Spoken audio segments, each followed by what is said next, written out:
veces, en fin. Pero, pues, como todos los clásicos, ¿no? Siempre hay cosas que sacarle. Así que, no sé si quieran comentar algo mientras preparo mi diapositiva, mi presentación. Pues yo creo que ya le, le dimos cierre, ya le sacamos bastante jugo por el momento. Quién sabe si lo retomamos después, ¿no? Pero yo creo que ya quedamos por ahora. Bueno, déjenme solo, ya para no detenerme demasiado entonces en Descartes y pasar hacia un poco, ¿no? Plantear la idea del fundacionalismo o hacia dónde vamos con esta idea del fundacionalismo. ¿O por qué me interesaba llegar a Descartes? Eh, Déjenme simplemente comentar, si quieren, la segunda meditación en la que pues damos un poco con el cogito, ¿no? Déjenme, les comparto aquí mi pantalla. Entonces nos hemos quedado aquí.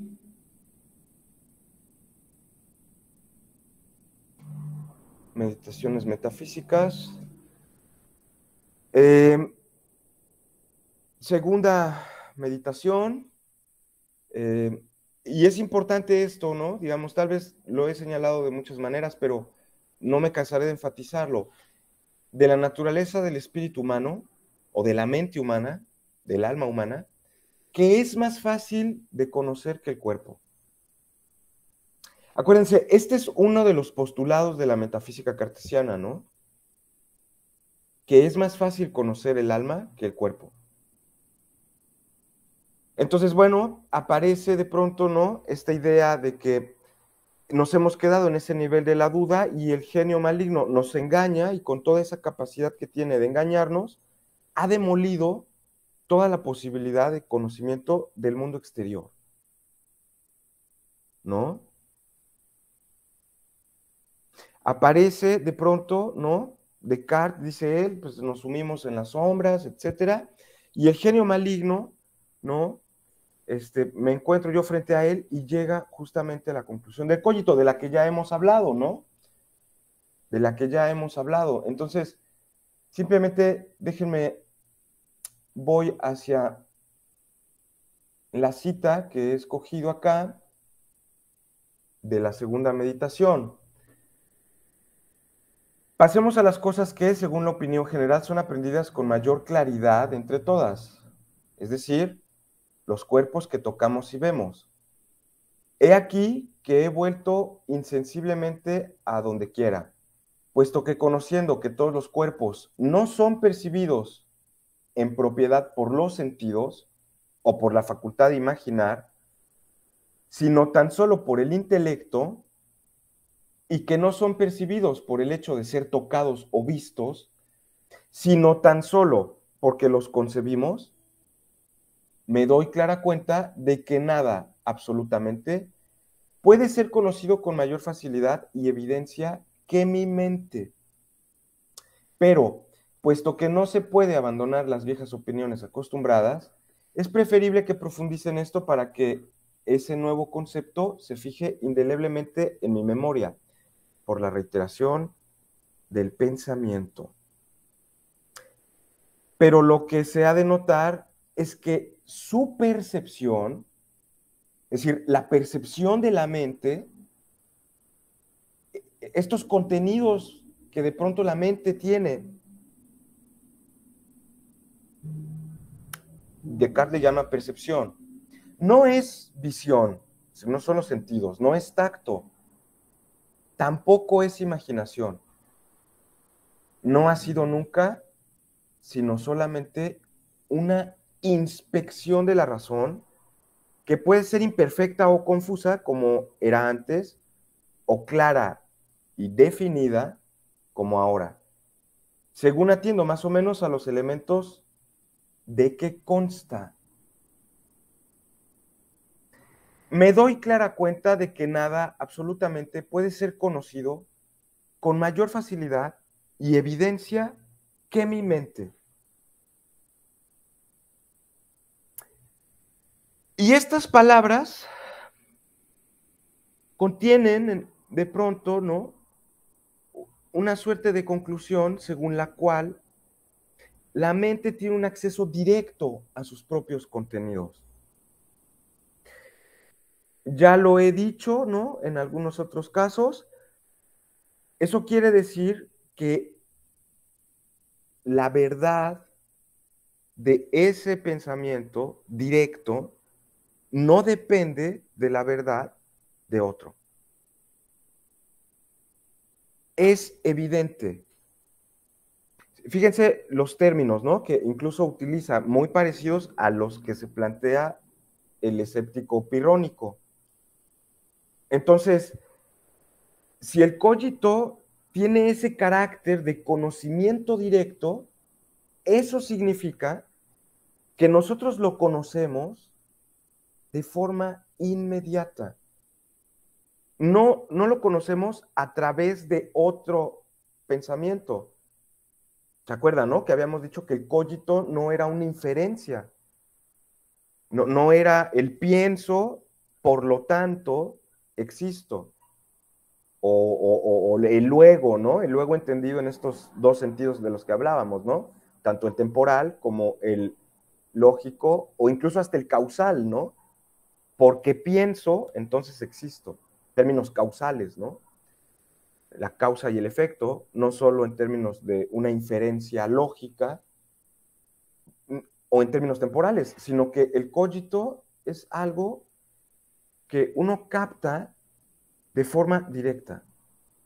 Su verdad no depende de la verdad de nada, de ninguna otra.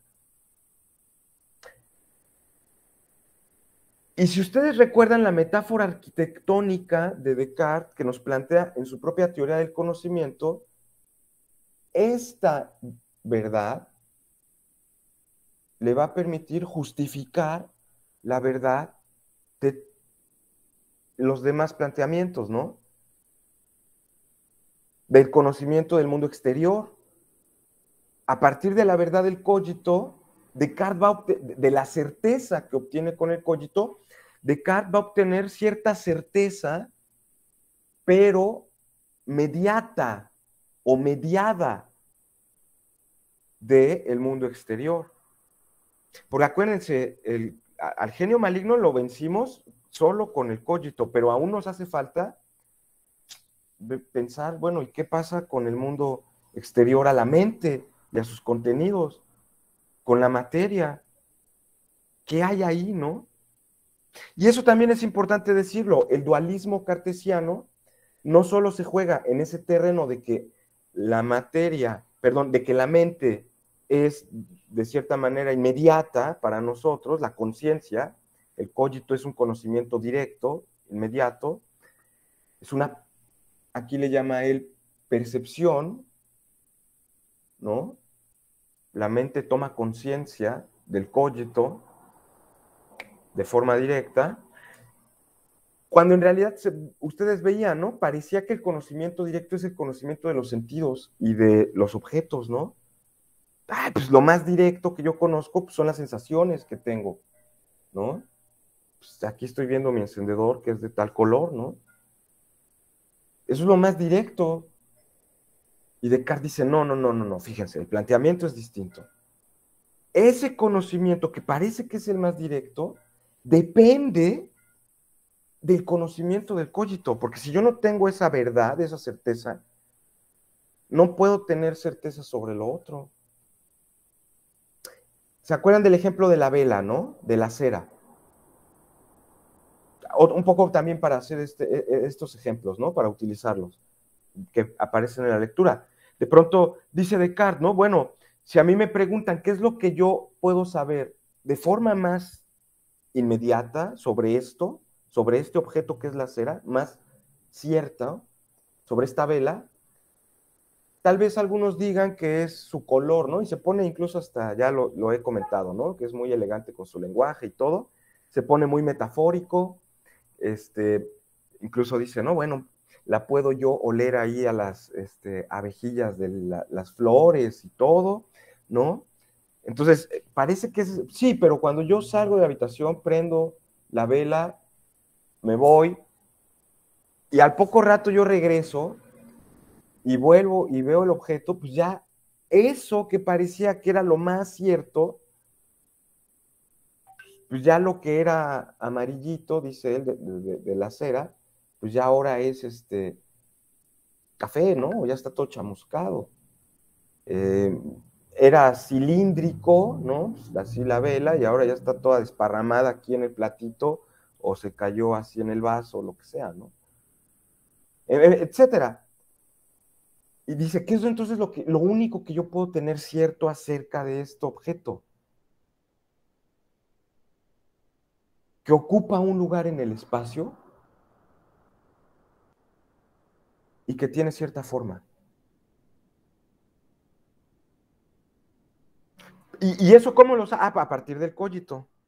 ¿Cómo sabes eso? Ah, porque entonces voy al cogito, tengo esta verdad, y a partir de esta le justifico a usted esta y construyo el mundo exterior.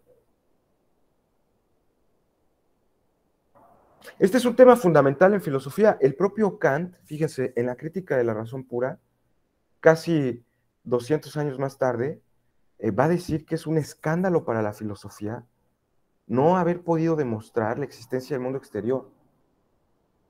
O sea, para que vean un poco el cambio de paradigma, de mentalidad, ¿no? Es más fácil conocer la mente, pero ¿eso qué quiere decir? Pues que las construcciones, que los objetos físicos, en realidad, son construcciones matemáticas de los sujetos. Es un cambio importante en la mentalidad de la metafísica, no es algo trivial, ¿eh? O sea, gracias a que hay una verdad interna en la mente, que es el cogito, se puede tener un saber cierto acerca de los objetos, que es un saber matemático, ¿no?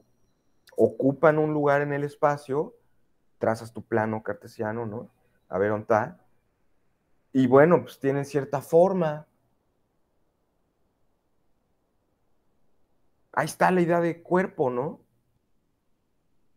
Eso lo puedo yo saber de forma ciertísima. Entonces, ahí hay una construcción matemática de los objetos, porque los objetos, lo que yo inmediatamente parece que conozco, que es su color, ¿no? Que es su forma de, perdón, que es su color, ¿no? Que su textura, que podría ser, no sé, incluso su sabor, su olor.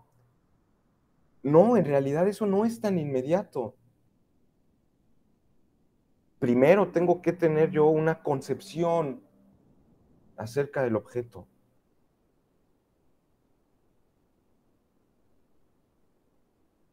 Fíjate, a ver si con esto que he dicho queda un poquito más claro. Voy a repetirlo porque sé que es un pasaje un poquito oscuro. A ver, voy a tratar de repetirlo. Pasemos a las cosas que según la opinión general son aprendidas con mayor claridad entre todas. Es decir, los cuerpos que observamos, que tocamos y vemos, perdón. He aquí que he vuelto insensiblemente a donde quiera, puesto que conociendo que los mismos cuerpos no son percibidos en propiedad por los sentidos o por la facultad de imaginar, sino tan solo por el intelecto, y que no son percibidos. Percibidos quiere decir por la mente. Si la mente tiene una idea de ellos, pero no a través de los sentidos, ni de la facultad de imaginar, ni de tocarlos, ¿no? Sino tan solo porque los concebimos, porque los pensamos. Es el sujeto el que construye los objetos de conocimiento. Los objetos de conocimiento no están ahí para que nosotros abramos los ojos y vengan. No, no, no. Nosotros los construimos.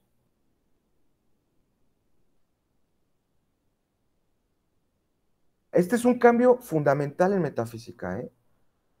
A esto Kant le va a llamar revolución copernicana, etcétera. Es una cosa, de veras, no por nada Descartes es tan importante, ¿no? Bueno, entonces, porque los concebimos, me doy clara cuenta de que nada absolutamente puede ser conocido con mayor facilidad y evidencia que la mente. Pero Puesto que no se puede abandonar las viejas opiniones acostumbradas, es preferible que profundice en esto para que ese nuevo concepto se fije indeleblemente en mi memoria por la reiteración del pensamiento. Pero lo que se ha de notar es que su percepción, la percepción de la mente, no es visión, ni tacto, ni imaginación, ni lo ha sido nunca, sino solamente una inspección de la razón. Una crítica de sí misma, ¿no? Eso es la duda cartesiana, criticar a la razón misma, inspeccionarla, ¿no? A ver, ¿qué tienes de verdadera razón? ¿Qué me puedes otorgar de verdadero? Pues tienes que inspeccionar, ¿no? Tu propia razón. ¿Qué de verdadero me puedes dar? En estos niveles, ¿no? El nivel de los sentidos, el nivel de la coherencia o el nivel de la relación entre mi mente y el mundo, que es un poco la definición de verdad, ¿no? La verdad es la adecuación de mi mente con la cosa, dice Santo Tomás, ¿no? Es una definición clásica.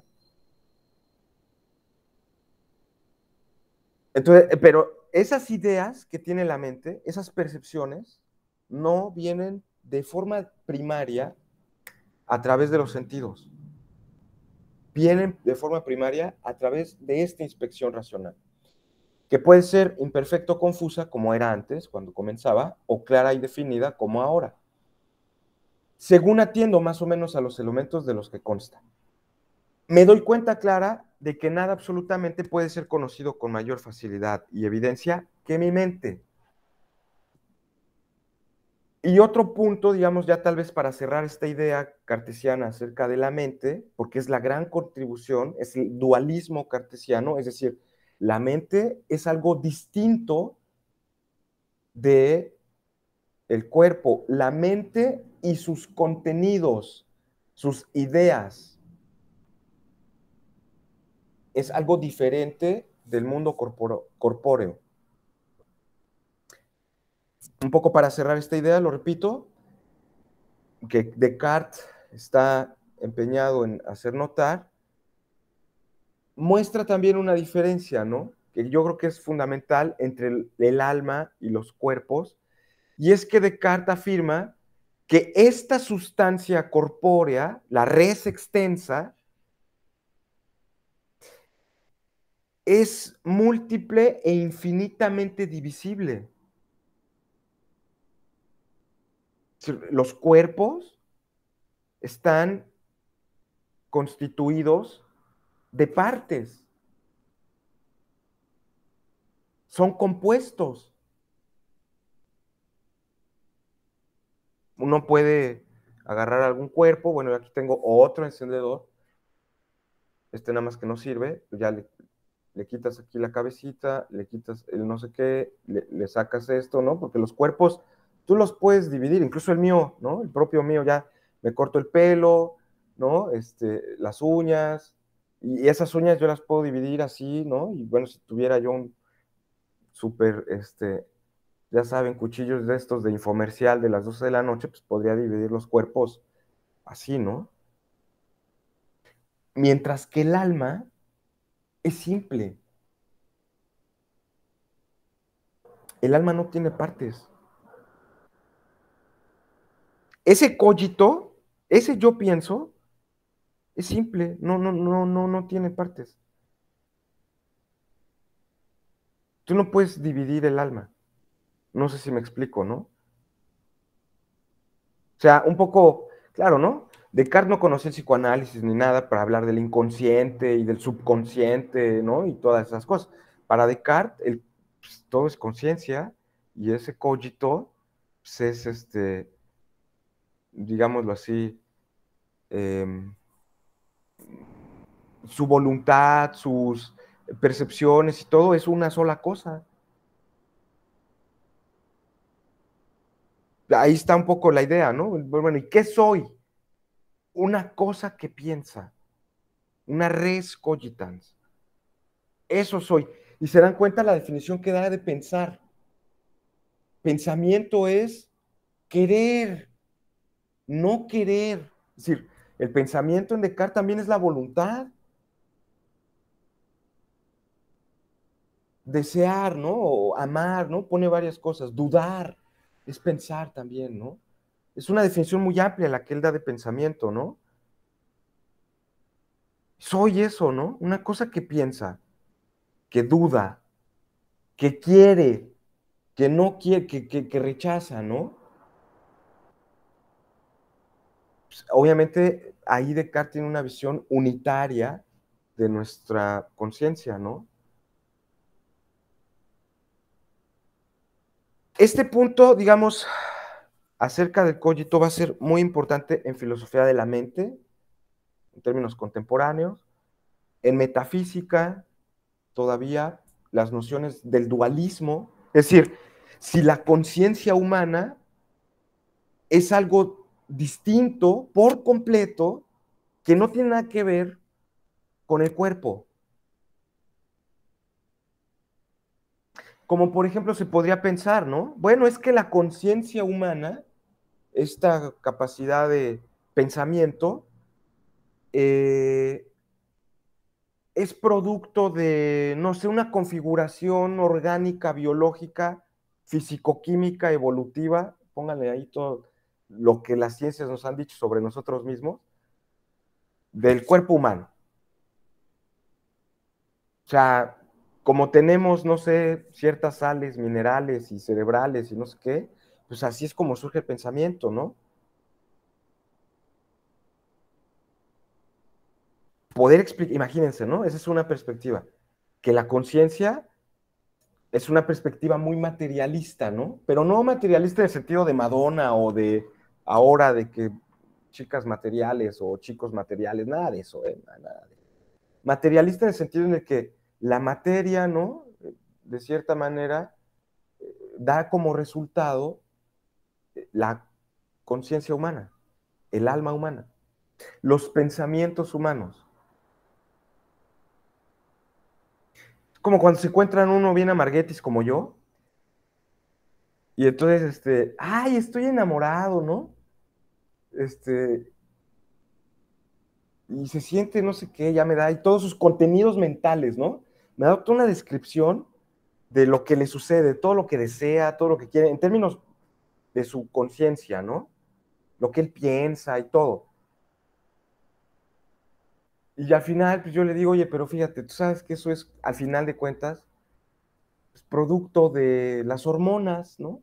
Están en tu cuerpo, porque pues ahorita la epinefrina, la noradrenalina, pues está la oxitocina, ya todo lo que ustedes saben, ¿no?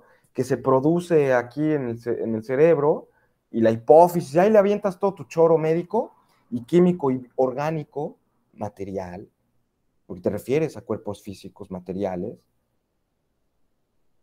para describir que es igual que estar enamorado. No sé si me explico, ¿no? No hay una diferencia entre estar enamorado en términos de los contenidos de mi mente, de contenidos intencionales, de las descripciones físicas. Entonces, este punto es interesante en la metafísica cartesiana, porque para él la conciencia es algo completamente diferente a los procesos mentales. Perdón, a los procesos materiales. Nosotros vamos a explicar a la conciencia, a la mente, solamente en términos internos a ella misma. No vamos a explicar a la mente en términos de la materia, sino en sus propios términos. Porque la materia no tiene nada que ver con la mente. Incluso, fíjense, el propio Descartes en esa época se metió en una discusión muy famosa. Él mismo lo afirma, no sé si por ahí lo leyeron en las meditaciones también, respecto a si los animales, por ejemplo, tenían conciencia. Los perros, ¿no? Los gatos, ¿no? Los animales domésticos. O incluso los otros animales, ¿no? ¿Qué pensarían ustedes, qué opinión tendría Descartes sobre ese dilema de si los animales tienen conciencia, son conscientes? tienen alma. ¿Qué creen que diga Descartes? ¿Qué intuyen que diga? Si los animales tienen o no tienen alma.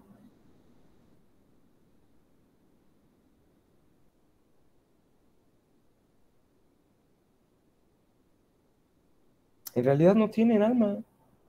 Son como máquinas. Porque un distintivo de la conciencia es la capacidad de pensar, hacer razonamientos abstractos, y no vemos que los animales lo tengan. No vemos que puedan decir yo, que tengan autoconciencia, ¿no? Yo pienso, soy yo el que piensa. Pues es la idea del cogito, ¿no? No vemos que la tengan. Entonces, cuando, por ejemplo, fíjense, Descartes dice, cuando, por ejemplo, vemos que apachurramos al gato y llora, pues en realidad digamos, no hay ningún contenido mental, no hay nada, no hay ninguna conciencia del dolor, por decir algo. ¿Por qué chilla? Pues porque es como que le apachurramos los resortes que tiene internamente, ¿no? Es como una máquina. Es como cuando alguien te estruja y, ¿no? Y pues por eso chillas, pero no es porque... Bueno, fue una discusión ahí interesantona en el siglo XVII, en la que se metieron, ¿no? Incluso por ahí en forma de chiste, solían decir, este, si a los filósofos se les clasificaba en lugar de empiristas o racionalistas, entre aquellos que tenían gatos y aquellos que no. Pues, obviamente Descartes nunca tuvo un gato, ¿verdad?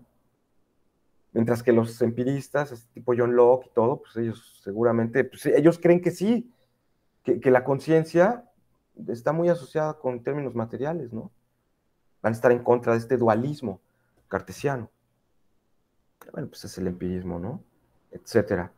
Pero aquí el punto importante es reconocer que son dos sustancias diferentes. Claro, y además a Descartes con esto se inaugura el problema clásico de, bueno, ¿y qué relaciones puede establecer la mente con el cuerpo, no? Si son dos cosas diferentes, ¿cómo es que se pueden relacionar? Digo, porque para que se puedan relacionar dos cosas, pues tienen que tener algo en común, ¿no? Pero ya estamos viendo que son cosas diferentes. Por eso vamos a ver ahí en la sexta meditación cosas acerca de cómo se dan estas relaciones, ¿no? Nos va a dar una especie como de descripción, una idea de un piloto, ¿no? El piloto de la máquina, el cogito sería como una especie de piloto y nuestro cuerpo, pues perdonen, espero que no sean ustedes tan otacos como yo lo era, pero cuando yo era chavo me gustaba Evangelion y ahora veo que está de vuelta. Entonces hagan de cuenta que nosotros somos como esos, ¿no? Así tipo Rey Ayanami, te metes ahí a la máquina y controlas ahí un monstruo divino, ¿no? ¿Qué es este cuerpo, no? Eso es nuestra conciencia, sería, ¿no? Ese monito que se mete ahí, según Descartes, en la glándula pineal del cerebro, es ahí donde se inserta este piloto, ¿no? Eso aparece en las meditaciones, ¿no? No me crean a mí. Entonces, perdón por mis referencias también a la cultura popular de estas caricaturas. Increíble que todavía sigan, ¿eh? La verdad, son muy buenas, pero pues, han pasado mucho tiempo. Yo creo que ya salió otra mejor. No lo sé. En fin, ya. Entonces, este aspecto de la mente, ¿no? Cartesiano y todo, va a ser muy, muy relevante, les decía, en filosofía de la mente, en metafísica y en epistemología. Propiamente en epistemología, porque de pronto Descartes a este cogito le va a dar una capacidad singular, como ya lo hemos visto, ¿no? La capacidad de construir los objetos en términos matemáticos, pero también es a partir del cogito que Descartes deduce la existencia de Dios, ¿no? Bueno, eso será la tercera meditación. No me quiero meter, no es un curso sobre Descartes, no me quiero meter en las cuestiones que tienen que ver con, digamos, aquí está que tienen que ver con la teoría de las ideas cartesianas propiamente, no es un curso sobre racionalismo, pero al menos tenemos esta visión en la que el escéptico parece que ha sido derrotado. Y esta propuesta cartesiana, digamos, ya para adentrarnos hacia las lecturas de la segunda unidad, pues es llamada justamente así, ¿no? Fundacionalismo. Entonces, miren, todavía habría algunas otras cosas que decir, ¿no?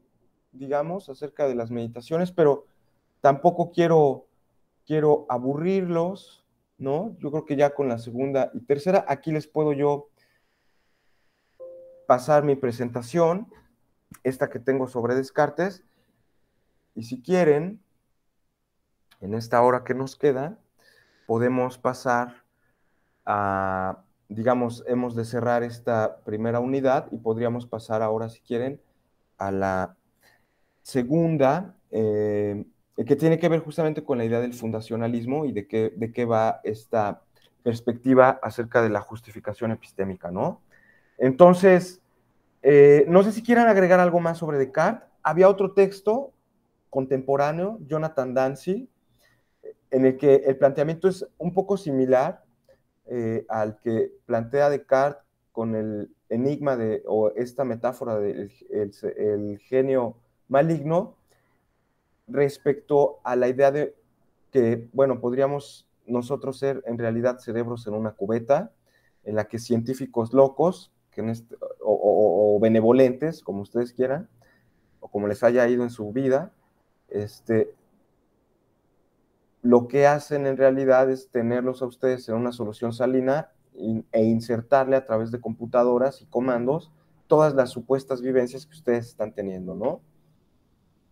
Es una versión más contemporánea, pero nos lleva hacia otro punto, entonces ya no lo vamos a tocar, pero al menos ya ahí queda esta idea de hacia dónde culmina la perspectiva escéptica. No sé si quieran comentar algo antes de que yo siga y que vaya hacia mi siguiente presentación. No, profe. ¿No? Muy bien, bueno. Entonces, dicho todo esto, voy a avanzar ya en esta hora que nos queda sobre la presentación de William Alston. William Alston ya es un pensador del siglo XX, es un profesor norteamericano. No sé realmente en qué universidad esté dando clases, en realidad no tengo ese dato, pero bueno, en el artículo que les he propuesto, ¿no? Que se llama ¿Ha quedado refutado el fundacionalismo? De pronto William Alston hace una reconstrucción histórica, o hace una reconstrucción más bien, no histórica, perdón, sino argumentativa, de dos visiones acerca del fundacionismo y la crítica que se hacen como una teoría del conocimiento en la que, como ya lo vamos a ver, se afirman ciertas cosas que aparecen en la perspectiva cartesiana, ¿no? Entonces, bueno, ¿de dónde viene esta perspectiva o esta búsqueda por las justificaciones? ¿De dónde va nuestra ansiedad acerca de tener razones o respaldos o garantías acerca de nuestras creencias? Bueno, eso es algo, digamos, que de cierta forma heredamos de estas tres versiones del escepticismo, ¿no? Tanto en la versión académica, pirrónica o cartesiana, parece ser que lo que nos está pidiendo el escéptico en realidad es una especie de respaldo, de garantía, de justificación de nuestras creencias, de nuestras verdades, ¿no? Entonces, en esa búsqueda, ya ustedes lo vieron, ¿no? Con el trilema de Münchhausen o el trilema de sexto empírico, de forma más, digamos, como lo hemos visto nosotros, ¿no? Porque el de Münchhausen no lo vimos más bien el de sexto empírico. Este trilema, de cierta forma, nos muestra cuál es la estructura que se sigue en los tropos que nos exigen una justificación de nuestras creencias, ¿no? Habíamos visto que Si nosotros pretendemos justificar cualquiera de nuestras creencias como verdadera, inevitablemente vamos a ser llevados por el escéptico pirrónico a estas tres, digamos, pues callejones sin salida, ¿no? El primero ya lo hemos visto, tiene que ver con la circularidad, perdón, con la regresión al infinito en la cadena de justificaciones. El segundo tiene que ver con el dogmatismo o por hipótesis, y el tercero es la circularidad o el dialelo. Pero fíjense justamente qué es lo que logra el cogito cartesiano, ¿no? Supuestamente, detener la cadena de la justificación en un punto en el que las preguntas acerca de la justificación de esa verdad se vuelven irrelevantes, ¿no? Dada la inmediatez de la verdad. Entonces, el cogito, fíjense, va a jugar un poco ese papel, ¿no? El papel de una creencia básica.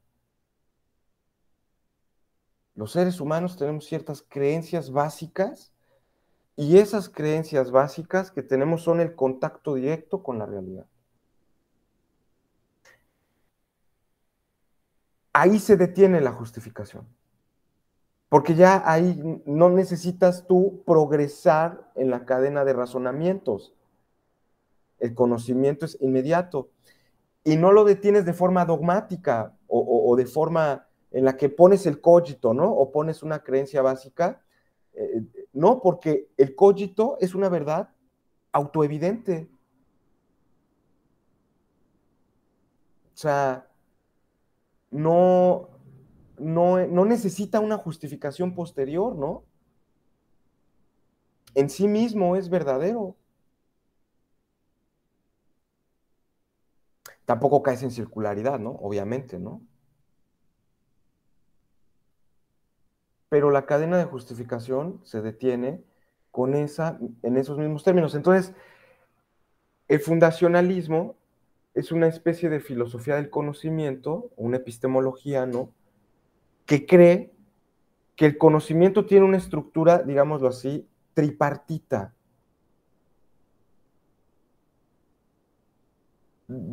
Dada la definición, o tomada la definición, mejor dicho, de Platón acerca del conocimiento que aparece en el Teteto,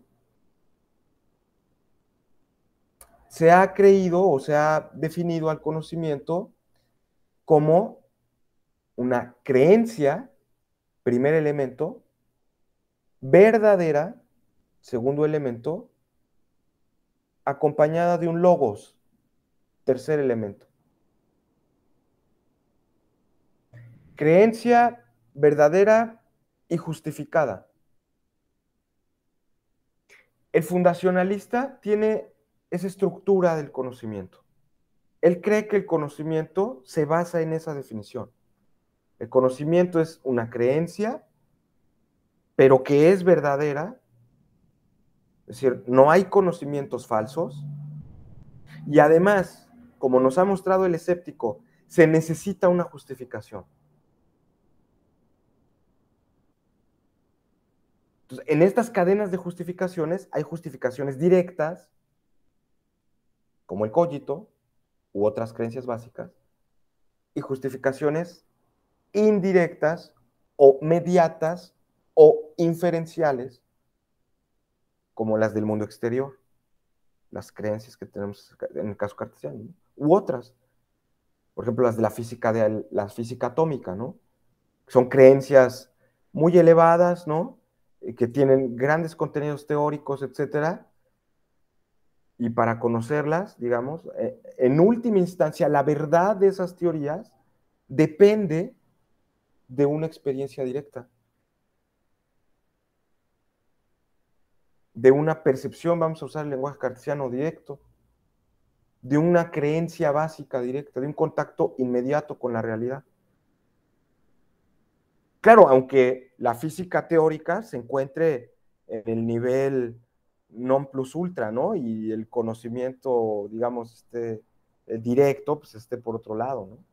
Acuérdense, la idea cartesiana que tiene incluso es estructuralmente hablando, ¿no? arquitectónicamente hablando, ¿cómo nos lo plantea? Como una especie de pirámide invertida, ¿no? En la que el cogito es el fundamento, y de ese fundamento que es el cogito, surgen los demás conocimientos, ¿no? Se van abriendo, se van ampliando. Sí, claro, pero el punto central es el cogito, ¿no? La base de la pirámide, ¿no? Y en el fondo, todas las creencias, en último término, depende su verdad de esta, cuando estamos con el escéptico, ¿y cómo lo sabes? ¿Y cómo lo sabes?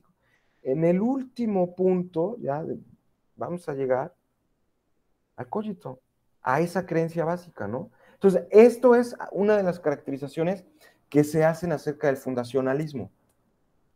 Y se cree que, digamos, es una manera de dar fíjense, una explicación del tercer elemento de la definición tripartita del conocimiento. El tercero, porque el primer elemento es que es una creencia, una idea, ¿no? Una representación, un contenido mental, pero que además es verdadero. Nosotros no estamos analizando qué es una creencia todavía. Tampoco estamos analizando qué es la verdad, ¿no? O qué vuelve verdadera nuestras creencias. Fíjense, estamos ahora en una teoría acerca de la justificación del conocimiento. Para eso nos sirvió el escepticismo. Hacia allá nos lleva, hacia elaborar una teoría de la justificación de nuestro conocimiento.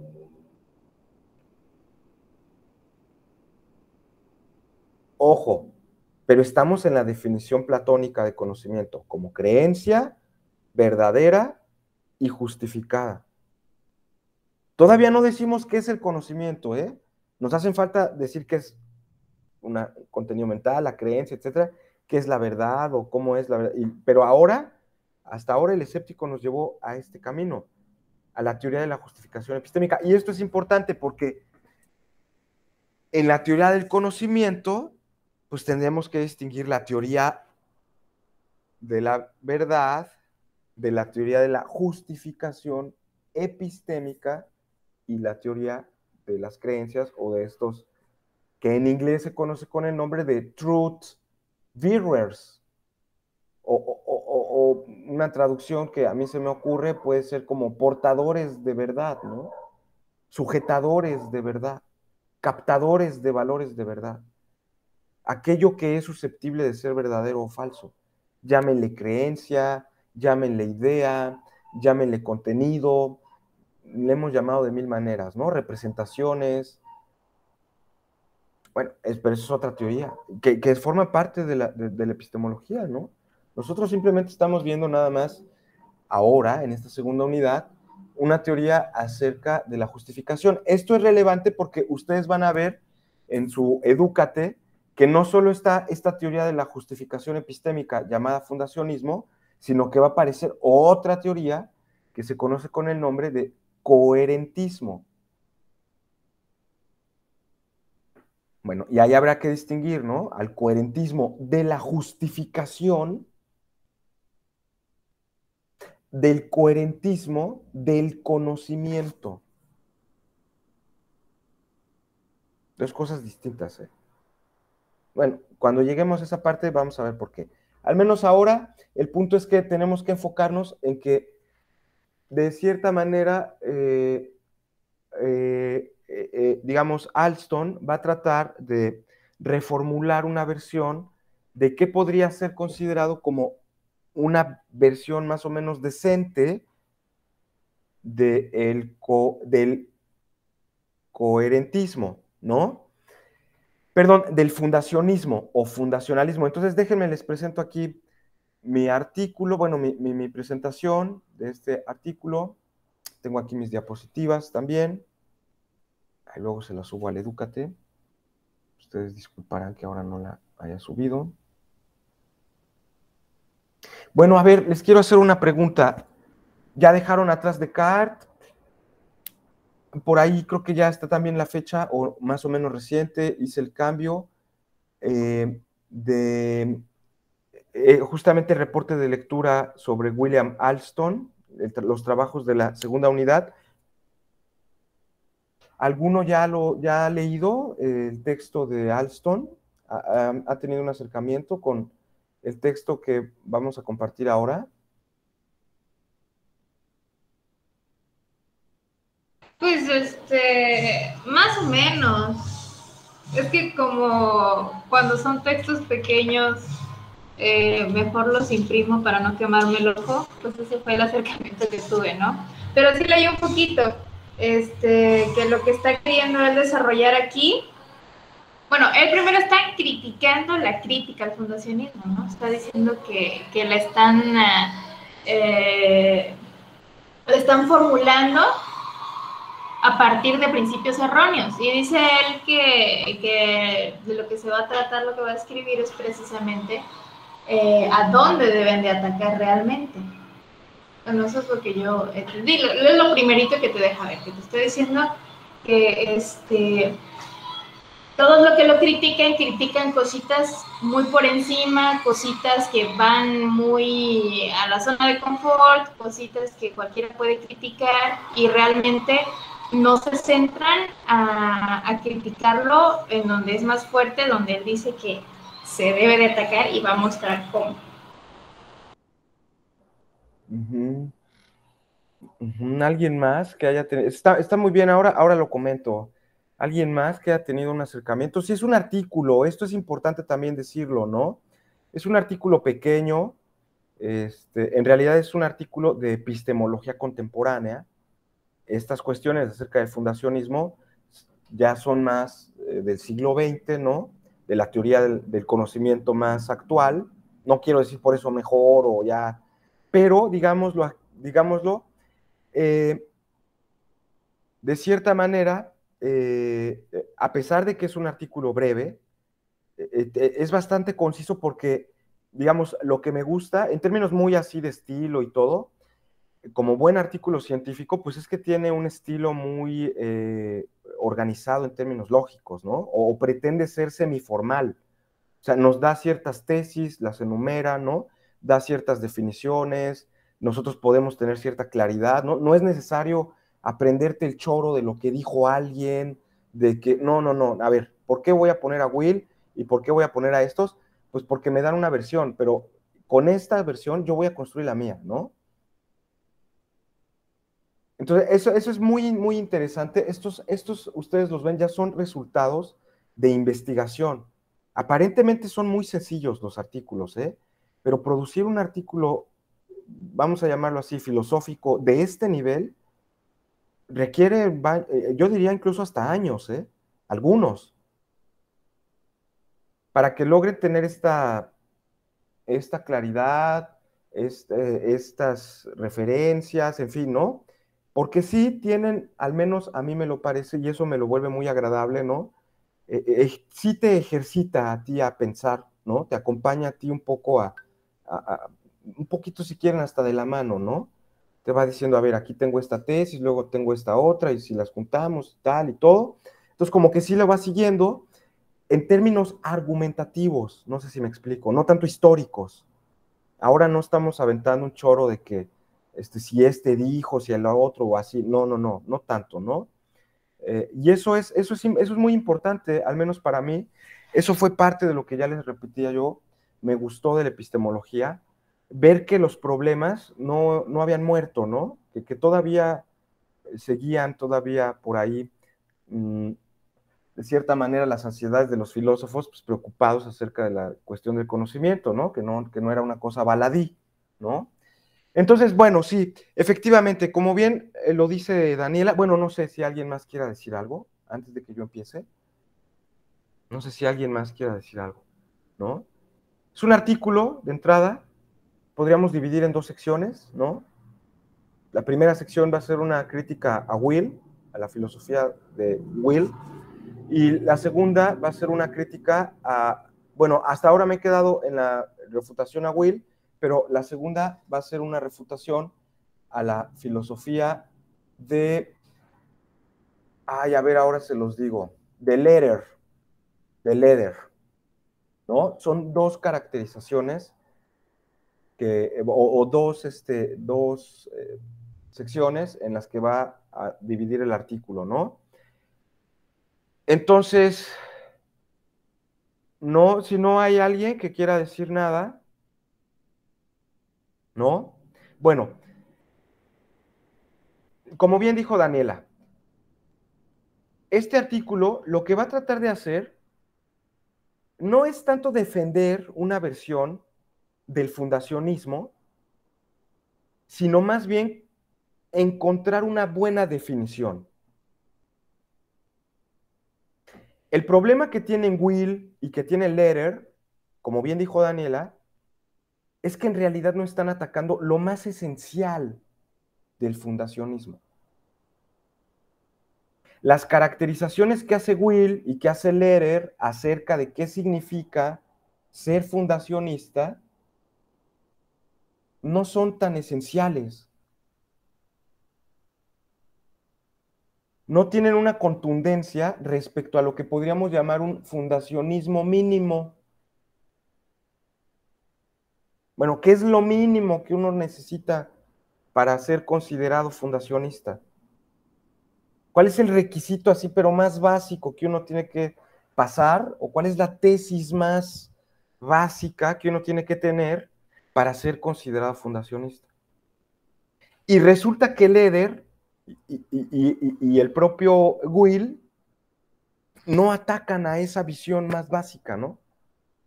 Atacan otras, pero esas visiones no son necesariamente una versión muy mínima del fundacionismo. O sea, todavía se podría sostener a alguien con una perspectiva de estas. Alston no da su defensa. Alston nada más nos está dando una nueva definición. Bueno, ¿qué sería el fundacionismo? ¿Es defendible? ¿Se puede? ¿No se puede? Bueno, pues eso ya lo van a explorar en otros pasajes, ¿no?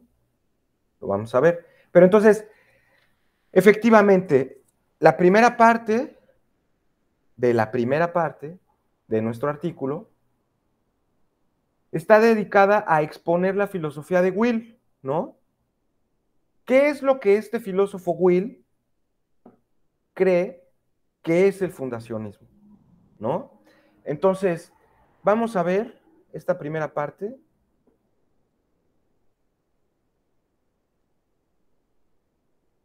Objetivo del artículo, defender que los ataques en contra del fundacionismo durante la década de 1970 no son suficientes para derribar la versión más fuerte de la teoría fundacionismo mínimo.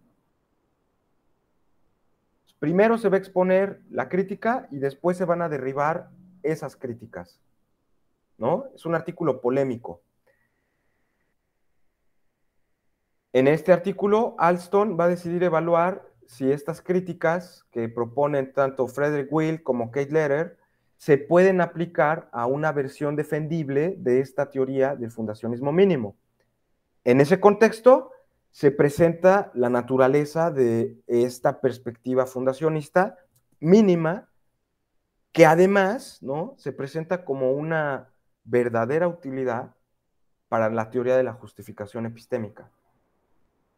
Esto que hemos obtenido como resultado de las dudas escépticas. Vamos a ver qué es lo que dice Will acerca del fundacionismo. Esta es una cita que hace William Alston de Frederick Will, ¿no?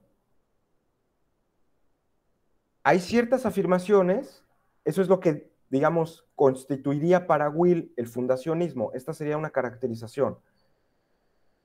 Hay ciertas afirmaciones que se conocen de manera directa, cuya justificación está relacionada con esa manera de conocer.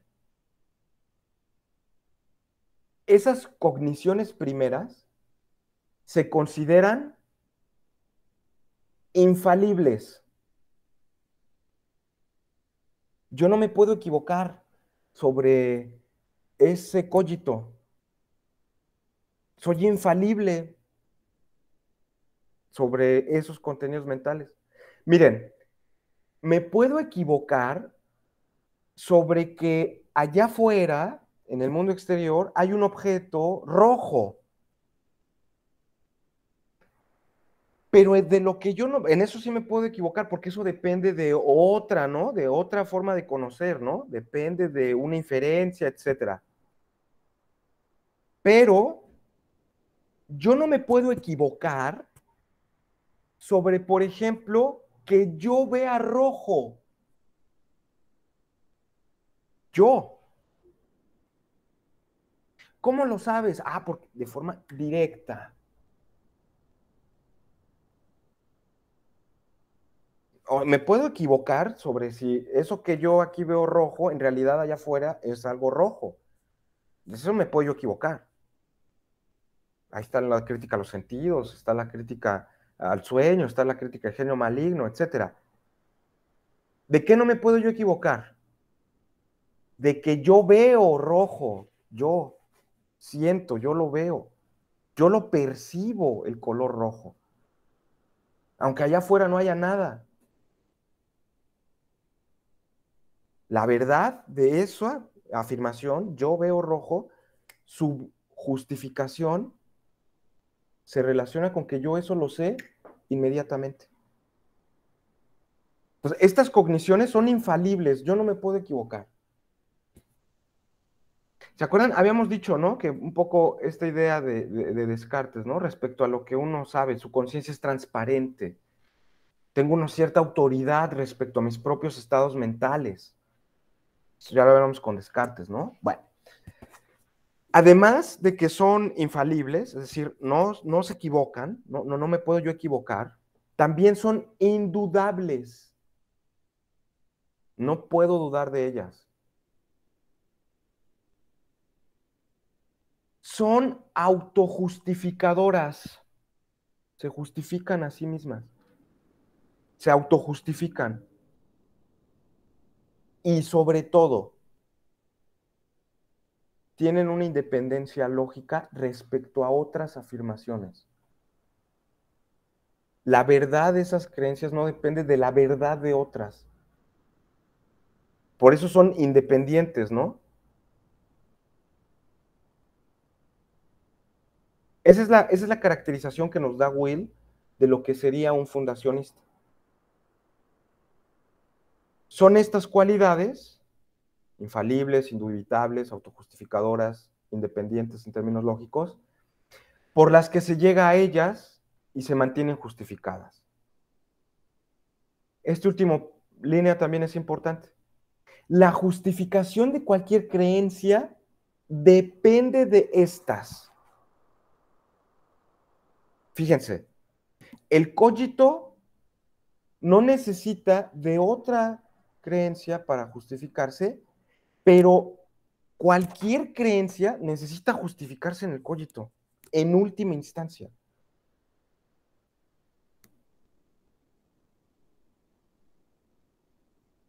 Nada las justifica a ellas, sino solo ellas mismas, pero además son ellas las que justifican a las demás creencias. Otra vez la idea de la pirámide, no sé si me explico, ¿no? La pirámide, pero no como las vemos ahora, ¿no? Sino invertida hacia abajo, ¿no? Con la punta en la base, en el suelo. Ahí, y todos los demás conocimientos dependen en el fondo de esa creencia. Según Lehrer, este fundacionismo nos lleva a defender una idea de el conocimiento que va a ser considerada como atomismo epistémico, ¿no? Es decir, al afirmar que la verdad del cogito no depende de la verdad de otros, o que estas cogniciones primeras, estas creencias básicas, son independientes unas de otras, nos dan una imagen del conocimiento según la cual la verdad de estas creencias se conoce uno a uno. Por eso se llama atomismo, porque la verdad en ese nivel se conoce de forma atómica, individual. A cada enunciado le corresponde una verdad. Es una relación, perdón por la palabra que voy a usar, uniyectiva. Una palabra tomada de las matemáticas, ¿no? Ya saben, hay funciones biyectivas, ¿no? Tienen dos direcciones. Esta nada más tiene una, es uniyectiva. A cada creencia le corresponde una verdad.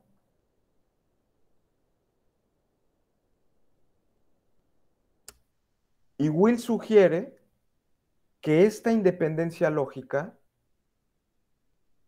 implica que nosotros no podemos equivocarnos sobre ellas. Porque se da de forma directa, uno a uno. Entonces no podemos equivocarnos. Según Will, esta independencia lógica está conectada con la posibilidad de que hay algunas creencias cuya justificación no depende de otras creencias.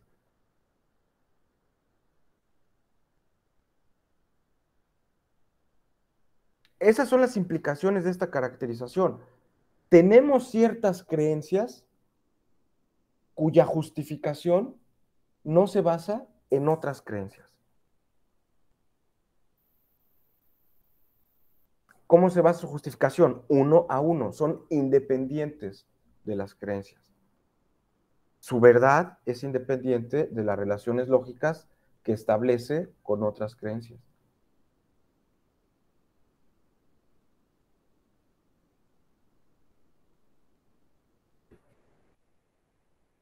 Con esa caracterización que hace Will, va a centrar su ataque. Hasta aquí es pura exposición, ¿eh? Todavía es pura exposición. Todavía no, Alston lo que está haciendo es exponernos. Todavía no está dando su teoría, está exponiendo la perspectiva de Will, ¿no? Nos está explicando a Will. Entonces Will ya nos dio su caracterización del fundacionismo y ahora va a pasar al ataque, Will. Y ese ataque se va a centrar justamente en la idea de que nosotros nunca nos equivocamos. Somos incorregibles, nadie puede corregirnos respecto a esas creencias básicas y que son infalibles. Va a atacar la autoridad de la primera persona. Entonces, la obtención de estas verdades depende de condiciones que están más allá, según Will, de los seres humanos individuales. O sea, vamos a aceptar que tenemos esas primeras cogniciones, ¿no? Bueno, a ver, puede ser que la observación inmediata de un sujeto pues pueda ser considerada como algo en lo que no puede equivocarse, en lo que nadie puede corregirlo. Pero para que nosotros podamos hacer esa observación de nosotros mismos, necesitamos un elemento exterior a nosotros. No sé si se ve un poco cómo va la crítica. Bueno, vamos a considerar que efectivamente cuando yo digo que veo rojo, soy yo el que ve rojo y yo de eso no me puedo equivocar. Dice Will, bueno, para que tú hayas podido llegar a decir, soy yo el que ve rojo, es necesario algo que está más allá de tu control, para que tú puedas hacer esa afirmación sobre la que supuestamente nadie te puede corregir. Una observación inmediata mía, yo veo rojo. Si tú haces esa observación sobre ti mismo, sobre tus estados mentales, sin embargo, vas a necesitar saber el uso del lenguaje, las ciertas prácticas sociales que están más allá de ti, cómo se utiliza el pronombre yo. Y eso, el uso, la regla gramatical, es algo que está más allá de ti, de tu control, ¿no? Cómo usas los nombres de los colores, por qué se llama de esa forma y no de otra, ¿no? Eso también está fuera de mi control. Pues yo no fui invitado con Adán a bautizar las creaciones del mundo, ¿no? Me hubiera gustado, pero pues no me invitó Dios, ¿no? Entonces, estas cogniciones primeras, como las que vienen de la percepción o de la observación, sin embargo, también pueden estar sujetas a verificación como al error, porque no son algo simple estas percepciones. Fíjense, el ataque de Will va en contra de la idea de que hay conocimiento directo. Incluso eso que tú dices, que es conocimiento directo, como yo veo rojo y de eso no me puedo equivocar, no es algo tan simple. Requiere de que tú sepas utilizar ciertas prácticas sociales, el uso del lenguaje. No es así como que de inmediato tú ya puedas, ¿no? Asignarte a ti mismo estados mentales. No es inmediato. Necesitas pasar por la educación del lenguaje para que puedas saber cómo se utiliza el yo, ¿no? ¿Qué quiere decir? ¿Qué quiere decir rojo? ¿Qué quiere decir azul? ¿No? Etcétera. O lo que sea, me duele la cabeza. Pues, ¿qué quiere decir eso, no? Y eso te trasciende a ti como persona individual, el uso del lenguaje, pues, ¿qué más quisiera, no? Yo inventar 1000 palabras y sacarme. Bueno, pues no, es muy complejo, ¿no? Es muy complejo.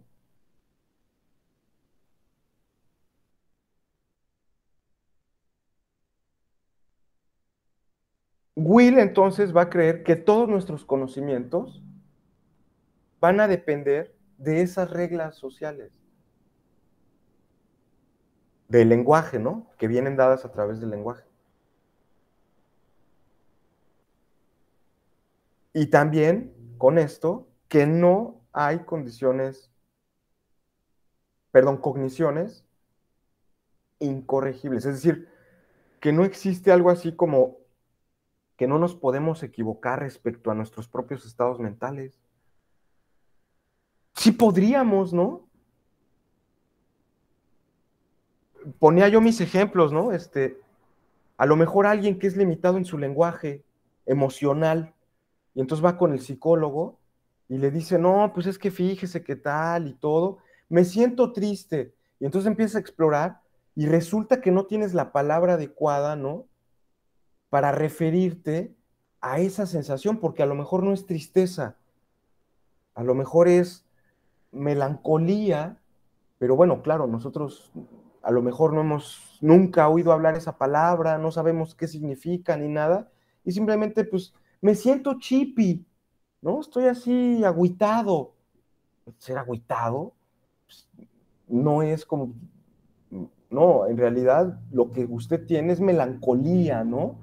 Que es una cosa compleja. Se mezclan ahí la agresividad, ¿no? El rencor con la locura paranoide, y tú, ay, no, no, nada más es sentirte triste, ¿no? Aún pensando que Will tenga razón en que no existen cosas así, digo, porque cuando aprendes el lenguaje, la poesía y todo, expresas tus emociones y todo, pues no, hombre, ya adquieres, digamos, ¿no? Eso era lo que quería decir. Ah, sí, de eso, pues claro, nada más que yo no tenía ese uso del lenguaje. Entonces, obvio me puedo equivocar porque probablemente sienta melancolía, pero yo no sepa usar esa palabra. Entonces me podría equivocar cuando digo que en lugar de tener melancolía, tengo tristeza. Bueno, aún considerando que Will tiene razón en estas dos tesis, podríamos considerar que en realidad el fundacionismo ya digamos, se refuta, y la respuesta de Alston es que no, ¿verdad? En realidad no. Y va a plantear un poco la estructura general del fundacionismo acerca del conocimiento. En términos generales, se cree que el fundacionismo es una teoría sobre la estructura del conocimiento en el que la mayoría de los componentes de este conocimiento se apoyan en un subgrupo del mismo, que no requiere apoyo de otros miembros del conjunto. Esta estructura se mantiene bajo la definición clásica del conocimiento: creencias verdaderas y justificadas. Entonces, el fundacionismo nos ofrece esta visión del conocimiento, ¿no? Hay una parte del conocimiento, ¿no? El conocimiento, para empezar, es una especie de estructura, llámele una pirámide, incluso aquí, si avanzan un poquito más en el artículo, el propio Alston nos va a dar una idea más bien arbórea, ¿no? Está la raíz, ¿no? Son las raíces, ¿no? Serían estos fundamentos del conocimiento, ¿no? Y sobre ellos se levanta, digamos, o la casa, o el tronco del árbol, ¿no? Pero esta raíz no requiere apoyo ni de las ramas, ni del tronco, ni de nada, ¿no? Igual que los fundamentos de, digamos, la casa, ¿no? No requieren los cimientos, ningún apoyo estructural de las creencias, o digamos, de las paredes, ¿no? O de los muros. Entonces, de la misma forma, fíjense, y esta idea del conocimiento se mantiene en la definición clásica, que proviene del Teteto de Platón. El conocimiento es una creencia verdadera acompañada de un logos justificada, ¿no? Y nosotros estamos solo en el tercer elemento, en la teoría de la justificación. No estamos dando una definición del conocimiento, la estamos dando por supuesta. Es esta imagen que se obtiene a través de la teoría de la justificación.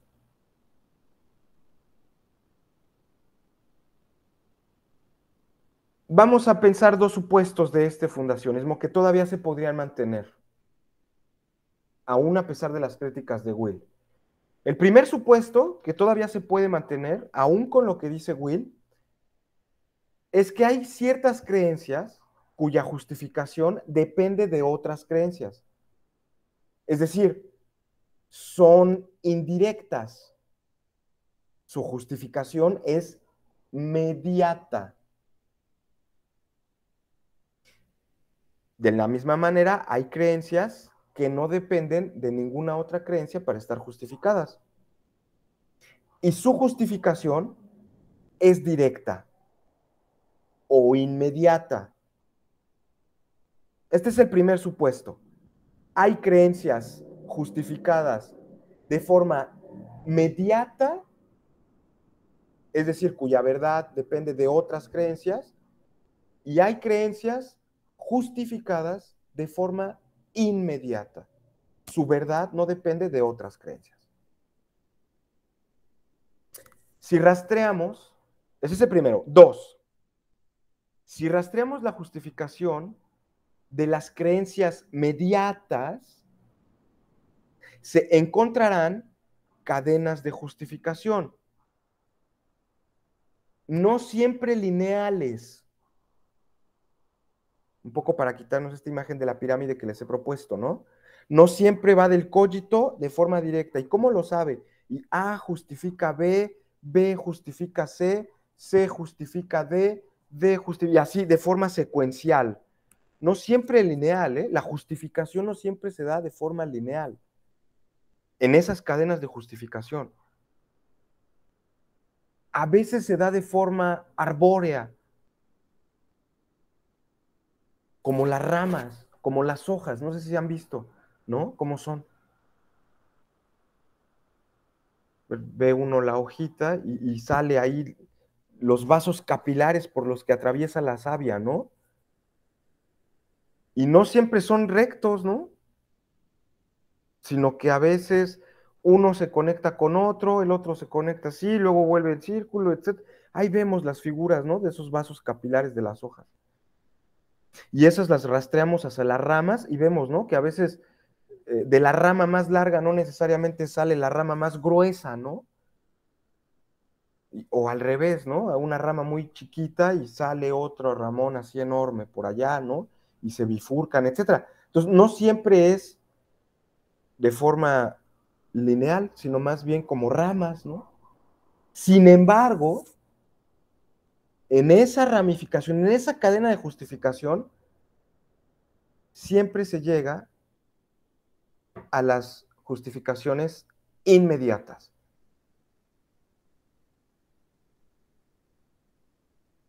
Si rastreamos la justificación de las creencias mediatas, se encontrarán cadenas de justificación, no siempre lineales, y su justificación se puede ramificar hasta llegar a las que están inmediatamente justificadas. Al final podemos llegar al cogito. Esos supuestos se siguen manteniendo a pesar de la crítica de Will. ¿Por qué? Porque estas creencias indirectas, ¿no? Que están en la punta de la rama, se pueden expandir hasta llegar a un montón de creencias directas. La justificación no se da uno a uno en las creencias directas.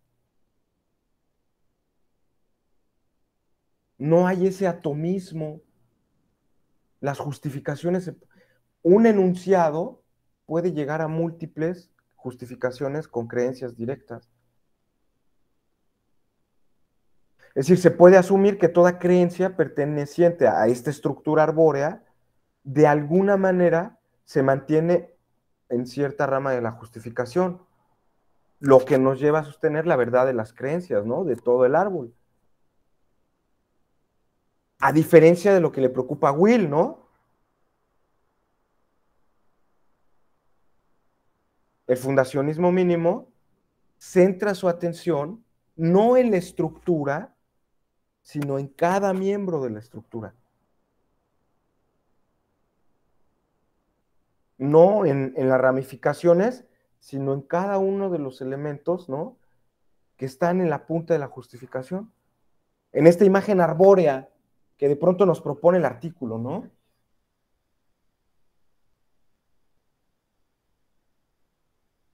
¿Dónde está el error de Will? ¿Dónde está, digamos, esta controversia que de pronto se dio? Y es que parece, esa es la crítica que va a hacer Alston a Will, ahora sí ya va a atacar a Will, parece que Will se confunde al creer que se puede estar justificado, implique que deba estar justificado, que está justificado.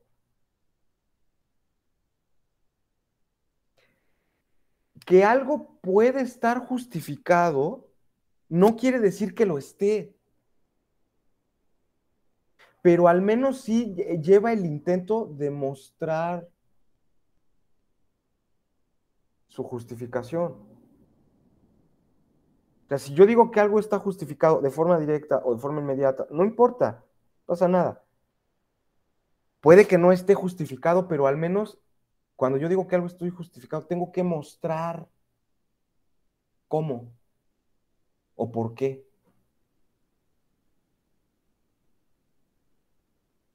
Y obviamente ese mostrar o ese tratar de demostrar no es necesariamente tener una justificación.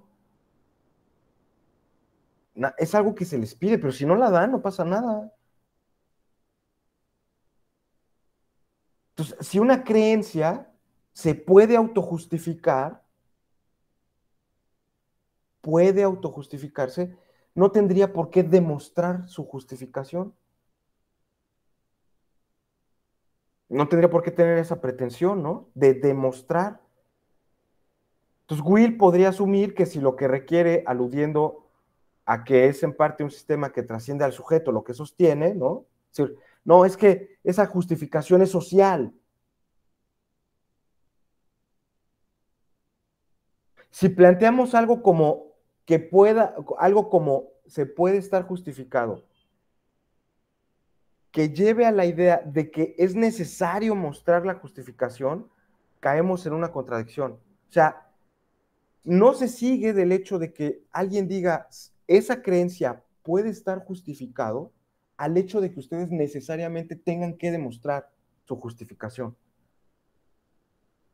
Si eso es así, como piensa Will, llegamos a una confusión. Pues no es lo mismo presumir puede estar justificado a que de hecho lo esté. Entonces, cuando hablamos de que puede haber ciertas creencias que se justifiquen de forma directa, no quiere decir que realmente tengamos que demostrar que eso existe, que eso está así.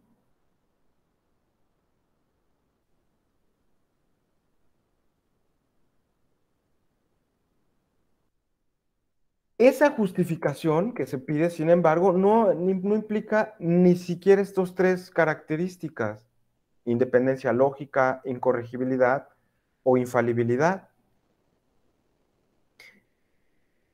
El hecho de que la justificación de una creencia directa se dé por algo diferente a su relación con otras creencias no implica que no se pueda relacionar con ninguna.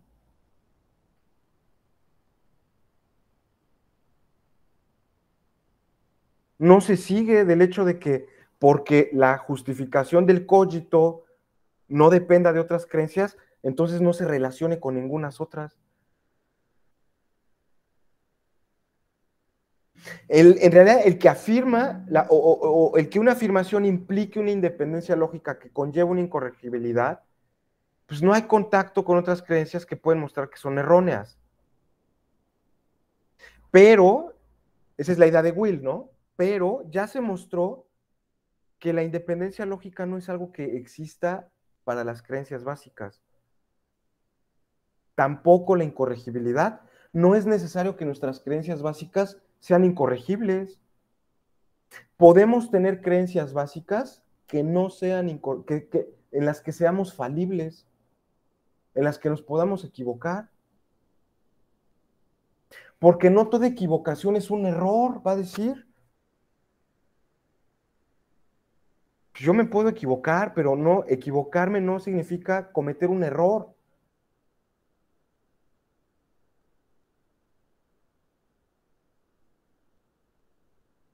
No es lo mismo equivocarte que cometer un error, ¿eh?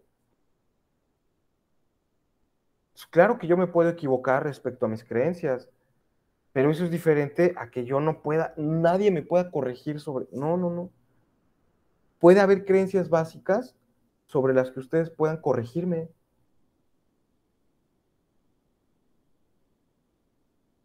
Aunque una creencia básica pueda mantener una tendencia, a ser verdadera gracias a su justificación, eso no quiere decir que realmente lo sea. Es distinto, porque podría aún así ser falsa, ¿eh? O sea, no soy infalible, ni siquiera sobre eso, pero se conserva la idea de que existen creencias básicas. Pero esas creencias básicas no implican lo que dice Will, que para que haya creencias básicas, estas creencias deben ser independientes unas de otras, deben ser incorregibles y deben ser infalibles. No, fíjense, que sean independientes no quiere decir que no tengan ninguna relación con otras. No son independientes del todo. Que nos podamos equivocar, pues claro, ¿no? Porque hay otros contactos, ¿no? Tampoco se le puede atribuir esa idea de que no podemos equivocarnos, ni tampoco de que sea falsa nuestra creencia.